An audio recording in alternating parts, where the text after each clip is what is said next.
Salut, je m'appelle Miles. Je suis tombé amoureux d'une fille et j'ai dû faire semblant d'être quelqu'un d'autre pour pouvoir sortir avec elle. Et cela s'est fini avec, avec une course-poursuite à travers la ville et une grosse surprise sur elle et sur son ex-gorille.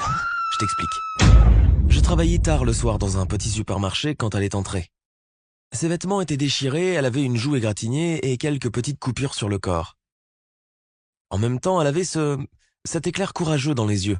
Et j'ai senti comme un déclic. Ça a été le coup de foudre instantané. Elle a acheté des pansements et allait sortir du magasin. Et j'ai senti que c'était maintenant ou jamais, alors je lui ai demandé si je pouvais l'aider à les mettre sur ses coupures. Elle m'a regardé pendant quelques secondes et a accepté.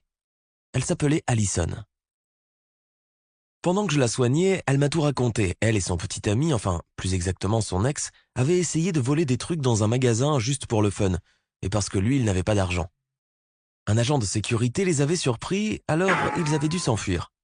Elle avait sauté par-dessus une clôture et, elle s'était fait mal en tombant et son petit ami s'était enfui sans elle. C'est à ce moment-là qu'il est devenu son ex-petit ami, tu vois. Elle avait dit en grognant que les gars essaient toujours de jouer les durs, mais ce sont tous de vraies poules mouillées. Il se trouve que moi, je suis juste Miles, un mec parfaitement ordinaire. Elle n'aurait jamais été attirée par quelqu'un comme moi. Donc en une seconde, j'ai inventé le nouveau et Miles le super cool. Je lui ai raconté des histoires sur ce Miles.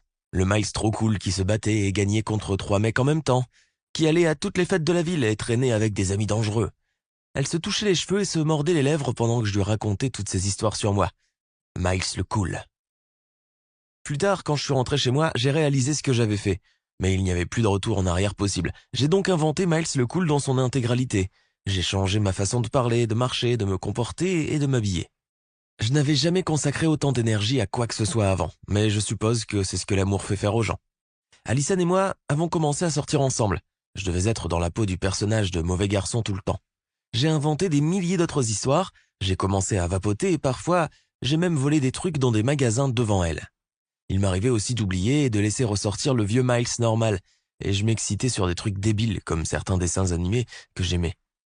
Mais ça ne durait que quelques secondes, ensuite le nouveau moi bad boy était de retour. Et quand on s'est embrassé, oh mon Dieu, ça valait bien tout ce mal que je m'étais donné. Cependant, ce bonheur n'a pas duré bien longtemps.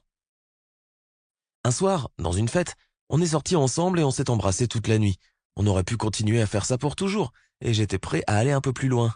Mais alors, une grosse patte de gorille m'a pris l'épaule et m'a retourné.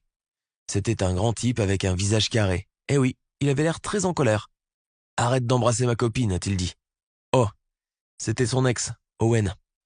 Elle a immédiatement commencé à lui crier dessus, à dire que j'étais son nouveau petit ami et que je pouvais le détruire d'un seul coup de poing.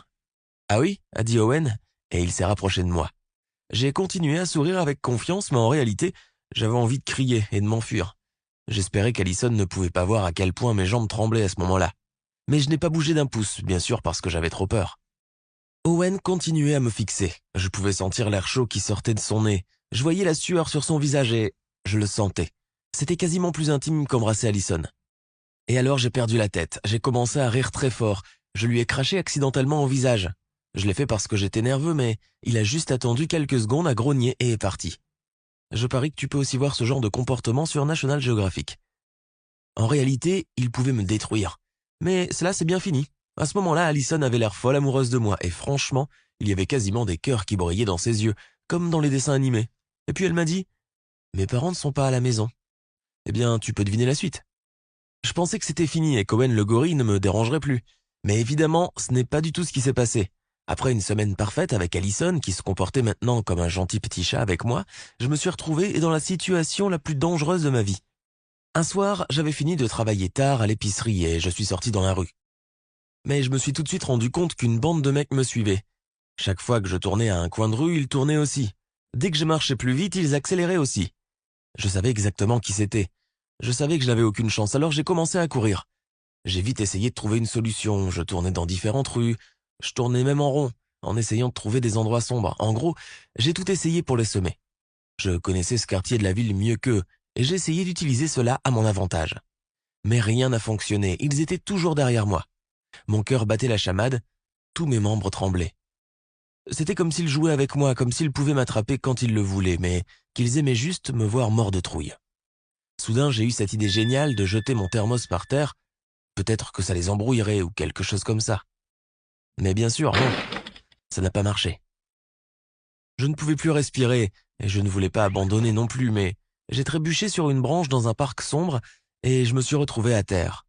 En quelques secondes, ils m'ont entouré comme une meute de loups. Ils ont bien rigolé quand j'ai essayé de me lever. Je n'ai pas pu parce qu'Owen s'est assis sur moi et il m'a dit « T'es plus aussi courageux, hein ?» J'étais en larmes, j'avais le visage dans la boue, mais je savais que je ne pouvais pas abandonner. Il fallait que je trouve quelque chose. La seule personne qui pouvait me sauver était Miles le Cool. Alors j'ai dit « Tu es pauvre, n'est-ce pas, Owen? Tu n'as pas d'argent. » Il ne s'attendait pas à cela et il allait me défoncer la face, mais je lui ai demandé de m'écouter. Je lui ai proposé un marché. J'allais lui donner de l'argent, pas seulement une fois, mais genre tous les mois, pour qu'il me laisse tranquille. Il a finalement cessé de m'utiliser comme chaise et s'est levé. Je me suis mis debout aussi. À ce moment-là, j'ai précisé que je n'allais pas payer seulement pour qu'il ne me frappe pas, mais aussi pour qu'il laisse Allison tranquille. Et même pour mentir et dire que c'est moi qui le tabassais. En échange, je lui verserai une grande partie de mes gains du magasin. Et il a accepté avec joie. Pour lui, l'argent était plus important qu'Allison. Après ça, je me suis senti un peu pathétique, mais au moins, j'avais trouvé un moyen de rester avec Allison. C'était tout ce que je voulais et j'étais content. Mais bien sûr, tout cela ne pouvait pas durer, tu t'en doutes. Tu devines ce qui s'est réellement passé? Ok, attends une minute. Mes parents sont partis pendant une semaine et j'avais l'appartement pour moi tout seul. Je devais encore travailler jusqu'à tard, mais Allison m'a demandé si elle pouvait rester avec moi pour étudier un peu parce qu'il y avait toujours du bruit chez elle. J'ai accepté avec joie et j'ai fait confiance à ma petite amie. Ce jour-là, il n'y avait pratiquement pas de travail au magasin, alors le patron a décidé de me laisser partir plus tôt dans la journée pour ne pas perdre mon temps ni son argent. J'ai accepté avec joie et j'ai couru jusque chez moi pour voir ma petite amie et profiter d'un peu de temps tranquille avec elle. J'ai tourné la clé, je suis entré, j'ai appelé Allison, mais elle ne m'a pas répondu. J'ai vu qu'il y avait 2 paires de chaussures. Et aussi, j'ai entendu de la musique, mais elle ne venait pas de ma chambre. Elle venait de la chambre de mes parents. Je suis resté là sans voix en état de choc. J'ai pensé non, non, non. J'ai rapidement ouvert la porte et j'ai trouvé Allison et Owen dans le lit de mes parents. Au moins, ils étaient encore un peu habillés. Ils m'ont regardé tous les deux. Allison avait un peu peur, mais Owen souriait et me regardait droit dans les yeux. Cela n'a duré que quelques secondes, mais 1000 pensées m'ont traversé l'esprit. Et tout à coup, bam, j'ai pris conscience de ce qui se passait exactement. Owen avait pris mon argent et avait aussi dit la vérité à Allison. Bien sûr, Allison n'avait pas aimé ce que cela signifiait, que j'étais une mauviette. Mais ils avaient décidé de me laisser dans mon ignorance pour que l'argent continue à rentrer et pour continuer de profiter de moi. En gros, ils m'avaient baladé. Et je n'arrivais pas à y croire. J'aimais Allison. Et en plus, avoir utilisé le lit de mes parents était beaucoup trop pour moi. 3 secondes. Cela n'a pris que 3 secondes. Et quelque chose s'est réveillé en moi. Et cette fois, ce n'était pas Miles le Cool. C'était juste moi. J'ai sauté sur le lit et j'ai poussé Owen, et puis j'ai fait la même chose avec Allison. Owen criait qu'il allait me tuer, et il a essayé de faire quelque chose, mais rien ne pouvait arrêter ma rage. Je les ai traînés tous les deux dehors, à moitié habillés, et j'ai refermé la porte.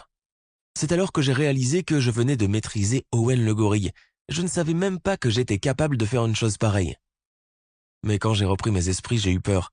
Owen frappait à ma porte. Je savais qu'il allait essayer de passer par la fenêtre si je ne faisais rien. Alors j'ai pris du gaz poivré que j'avais acheté après la rencontre avec Owen, j'ai ouvert la porte et je l'ai aspergé sur tout le visage. Il était allongé par terre en train de crier. De son côté, Allison criait aussi et exigeait que je lui rende ses affaires.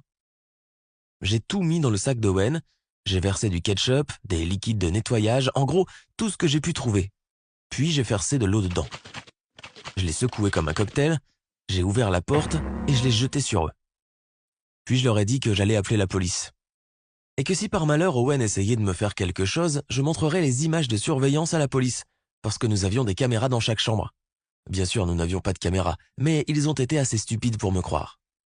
J'ai passé toute la nuit allongé dans mon lit à manger des cochonneries, à regarder des dessins animés et à pleurer parce que j'avais le cœur brisé. Ça a été la plus grande trahison de toute ma vie. Je me suis promis de ne plus jamais mentir comme ça parce que c'était en partie ma faute. Même si je me disais aussi que j'étais un sacré bon acteur. Au bout d'une semaine, Allison m'a appelé pour me demander si je voulais ressortir avec elle. Je suppose qu'elle a été impressionnée par le fait que je ne sois pas une mauviette en fait. Et j'ai dit Je suis désolé, Luigi's Mansion 3 est sorti récemment et je veux y jouer. Puis j'ai raccroché le téléphone et j'ai repris mon jeu vidéo. J'étais heureux d'être enfin moi à nouveau.